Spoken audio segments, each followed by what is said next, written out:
Albert Einstein once said, everybody's a genius, but if you judge a fish by its ability to climb a tree, it will live its whole life believing that it is stupid. Ladies and gentlemen of the jury, today on trial we have modern day schooling. Glad you could come. Not only does he make fish climb trees, but also makes them climb down and do a 10-mile run. Tell me, school, are you proud of the things you've done?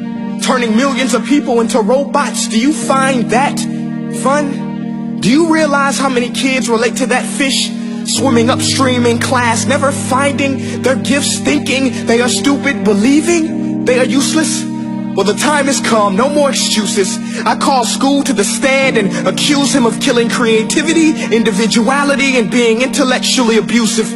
He's an ancient institution that has outlived his usage.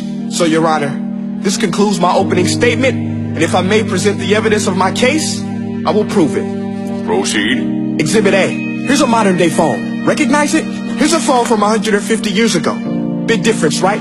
Stay with me. Here's a car from today, and here's a car from 150 years ago. Big difference, right? Well, get this. Here's a classroom of today, and here's a class we used 150 years ago. Now ain't that a shame? In literally more than a century, nothing has changed. Yet you claim to prepare students for the future? But with evidence like that, I must ask, do you prepare students for the future or the past?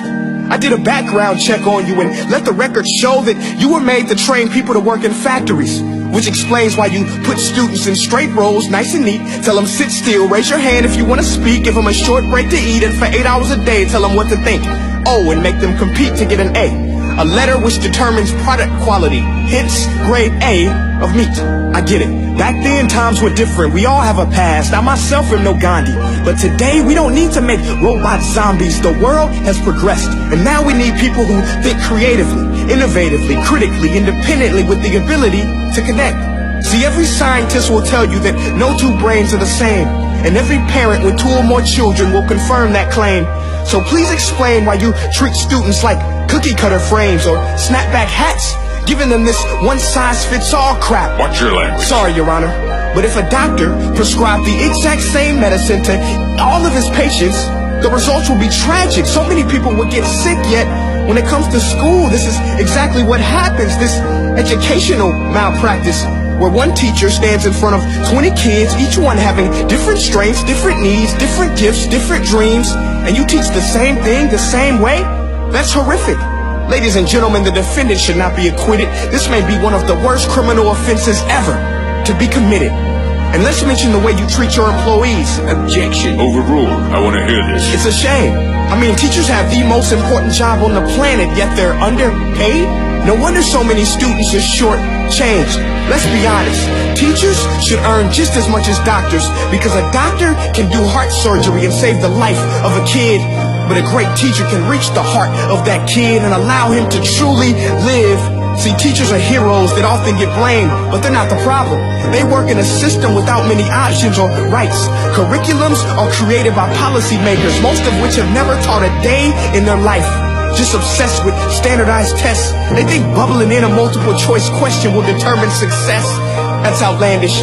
In fact, these tests are too cruel to be used and should be abandoned, but don't take my word for it. Take Frederick J. Kelly, the man who invented standardized testing, who said, and I quote, "These tests are too cruel to be used and should be abandoned." Ladies and gentlemen of the jury, if we continue down this road, the results will be lethal. I don't have much faith in school, but I do have faith in people.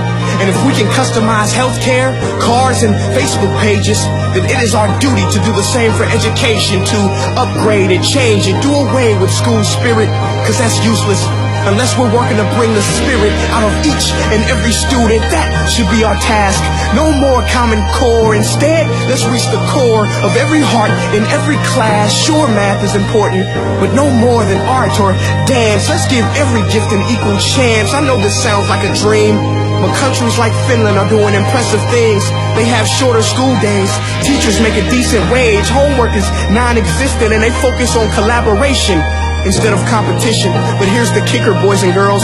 Their educational system outperforms every other country in the world.